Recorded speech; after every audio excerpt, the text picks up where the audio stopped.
এমন আযাব দিবে গো মা কবরে, চিৎকারের চোটে রক্ত পড়বে মুখ দিয়ে, চিৎকারের চোটে রক্ত ঝরবে চোখ দিয়ে।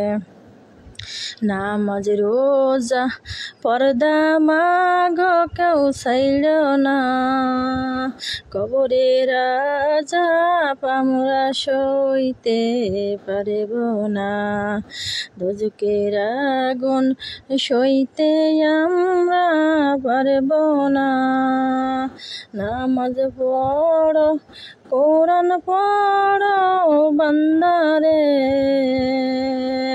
শান্তি পাইবা কবরে, মরার পরে শান্তি পাইবা কবরে। নামাজ পড়ো কোরআন পড়ো বান্দারে, আমি আল্লাহ থাকব তোমার কবরে, আমি আল্লাহ থাকব তোমার কবরে।